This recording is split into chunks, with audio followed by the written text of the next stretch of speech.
అందరికీ నమస్కారం.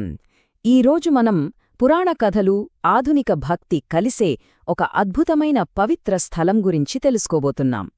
ఇది కేవలం ఒక ప్రదేశం గురించిన విశ్లేషణ కాదు, తరతరాలుగా ప్రజల నమ్మకాన్ని నిలబెడుతున్న విశ్వాసం యొక్క శక్తికి ఇదొక సజీవ సాక్ష్యం.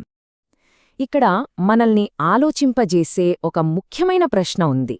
అదేంటంటే, ఎప్పుడో వేల ఏళ్ల క్రితం నాటి ఒక పురాణ కథ ఈ రోజుకీ ఒక ప్రదేశాన్ని లక్షలాది మంది సందర్శించే తీర్థయాత్రగా ఎలా మార్చగలుగుతోంది? పదండి, ఈ ప్రయాణంలో దీనికి సమాధానం వెతుకు. సరే, మన ప్రయాణం ఎలా సాగుతుందంటే, ముందుగా ఆ దేవత కథేంటో తెలుసుకుంటాం. ఆ తర్వాత ఈ ప్రదేశం అసలు ఎక్కడుందో చూస్తాం. అక్కడి నుంచి నేరుగా ఆలయంలోకి వెళ్ళి అక్కడ జరిగే పండుగలు, పూజల గురించి మాట్లాడుకొని చివరగా ఈ రోజుల్లో అక్కడికి వెళ్లాలంటే ఏం చెయ్యాలో చర్చిద్దాం. ఇక మన ప్రయాణం మొదలుపెడదాం. అసలు ఈ ప్రదేశానికి ఇంతటి ప్రాముఖ్యత, ఇంత పవిత్రత ఎలా వచ్చాయి? దీని వెనుక ఉన్న ఆ దివ్యమైన కథలోకే వెళ్దాం. ఈ కథని అర్థం చేసుకోవాలంటే ముందు మనకు శక్తిపీఠం అంటే ఏంటో తెలియాలి. చాలా సింపుల్గా చెప్పాలంటే, పురాణాల ప్రకారం సతీదేవి శరీరభాగాలు ఎక్కడెక్కడైతే పడ్డాయో ఆ ప్రదేశాలనే శక్తిపీఠాలు అంటారు. ఆ ప్రదేశాలు మామూలు భూమి కాదు, దైవిక శక్తితో నిండి ఉంటాయని భక్తులు బలంగా నమ్ముతారు. మరి ఇలాంటి శక్తిపీఠాలు మొత్తం ఎన్ని ఉన్నాయో తెలుసా? భారత ఉపఖండమంతటా విస్తరించి ఏకంగా 51 ఉన్నాయి. ఇది కేవలం ఒక నంబర్ కాదు, ఇదొక అద్భుతమైన పవిత్ర నెట్వర్క్ అన్నమాట. ప్రతి పీఠానికి దాని స్వంత కథ, దాని స్వంత ప్రాముఖ్యత ఉన్నాయి. మరి ఈ 51 పీఠాల్లో మనం మాట్లాడుకుంటున్న జటేశ్వరీ శక్తిపీఠం ప్రత్యేకత ఏంటంటే, పురాణాల ప్రకారం ఇక్కడే సతీదేవి కంఠభాగం పడిందట. అందుకే ఆ దివ్యశక్తి ఈ నేలను పవిత్రం చేసిందని భక్తుల ప్రగాఢ విశ్వాసం. సరే, ఈ కథంతా బాగానే ఉంది. కాని పురాణాల్లోంచి బయటకొచ్చి ఈ ప్రదేశం అసలు భూమిమీద ఎక్కడుందో చూద్దాం పదండి. ఆశ్చర్యంగా అనిపించచ్చు, కానీ ఈ పవిత్ర క్షేత్రం మన పొరుగుదేశమైన బంగ్లాదేశ్లో ఉంది. అక్కడి సిల్హెట్ డివిజన్లో.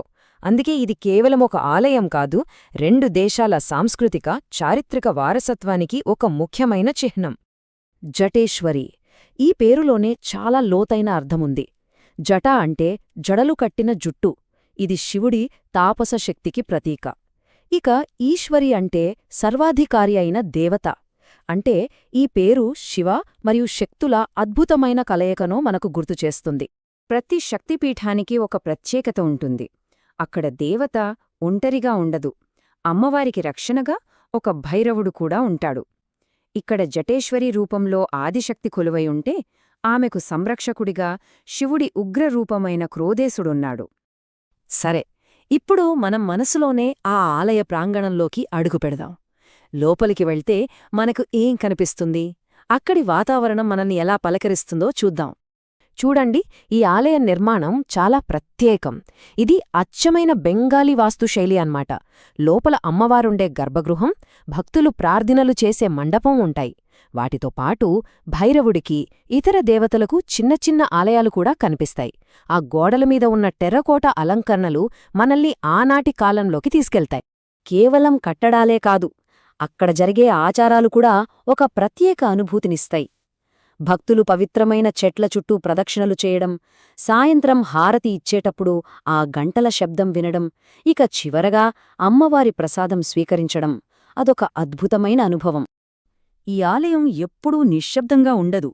ఏడాది పొడవునా ఏదో ఒక పండగ, ఉత్సవంతో కలకలలాడుతూలే ఉంటుంది.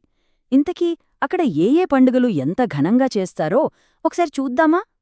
అన్నింటికన్నా ముఖ్యమైనవి దుర్గాపూజ, నవరాత్రులు. అవి అక్టోబర్, నవంబర్ నెలల్లో అంగరంగ వైభవంగా జరుగుతాయి. ఆ తర్వాత శక్తి ఆరాధనకు ముఖ్యమైన కాళీపూజ, సిరి సంపదలకు లక్ష్మీపూజ కూడా ఘనంగా చేస్తారు. ఇవి మాత్రమే కాదు, ప్రతి అమావాస్యకి, పౌర్ణమికి కూడా ప్రత్యేక పూజలతో ఈ ఆలయం నిత్యం జీవకలతో ఉంటుంది. మరి భక్తులు అక్కడికి వెళ్లి ఏం చేస్తారు? వాళ్ళు తమ భక్తిని ఎలా చూపిస్తారు? కొంతమంది హోమాలు చేస్తారు. చాలామంది అమ్మవారికి పువ్వులు, కొబ్బరికాయలు, తీపి పదార్థాలు సమర్పిస్తారు. ఇంకొంతమంది భక్తితో అమ్మవారికి ఎర్రటి వస్త్రం కప్పుతారు. అందరూ కలిసి స్తోత్రాలు చదువుతుంటే ఆ వాతావరణమే వేరుగా ఉంటుంది. ఇదంతా విన్నాక మనం కూడా అక్కడికి వెళ్ళాలి అని చాలామందికి అనిపించొచ్చు. మరి వెళ్ళాలనుకుంటే కొన్ని ప్రాక్టికల్ విషయాలు తెలుసుకోవాలి కదా. వాటి గురించే ఇప్పుడు మనం మాట్లాడుకుందాం. మొదటిది, ఎప్పుడు వెళ్ళాలి? ఈ ఆలయాన్ని సందర్శించడానికి సరైన సమయమేదంటే అక్టోబర్ నుంచి ఫిబ్రవరి మధ్యలో. ఎందుకంటే ఆ సమయంలో వాతావరణం చాలా బావుంటుంది. పైగా మనమిందాక చెప్పుకున్న పెద్ద పండుగలన్నీ ఆ టైంలోనే వస్తాయి. అలాగే ఒక పవిత్ర స్థలానికి వెళ్ళినప్పుడు మనం కొన్ని మర్యాదలు పాటించాలి. ఇవి చాలా సింపుల్ విషయాలే. నిరాడంబరమైన బట్టలు వేసుకోవడం, గర్భగుడిలోకి వెళ్లే ముందు చెప్పులు విప్పడం, అలాగే స్థానిక పూజారులు చెప్పిన సూచనలను పాటించడం. ఇవన్నీ మన యాత్రను మరింత అర్థవంతంగా చేస్తాయి. ఈ యాత్ర సారాంశాన్ని ఒక అద్భుతమైన వాక్యంలో చెప్పొచ్చు. నేను జటేశ్వరికి నమస్కరిస్తున్నాను. భక్తి అనేది ఒక ప్రయాణం, అదే సమయంలో ఒక గమ్యం కూడా. మనం ఎక్కడైతే గౌరవాన్ని మన చర్యగా మారుస్తామో అక్కడే దేవత మనల్ని కలుస్తుంది. ఎంత అద్భుతమైన మాట కదూ! చివరగా ఒక ప్రశ్నతో ముగిద్దాం. జటేశ్వరి లాంటి ప్రదేశాలు వందల, వేల ఏళ్లు గడిచినా ఇంకా ప్రజల విశ్వాసాన్ని ఎందుకు చూరగొంటున్నాయి? అది కేవలం అక్కడున్న రాళ్ళు, కట్టడాల వల్ల, లేక వాటి వెనుక తరతరాలుగా చెప్పుకుంటున్న కథలకున్న అద్భుతమైన శక్తి వల్ల? దీని గురించి ఆలోచించండి.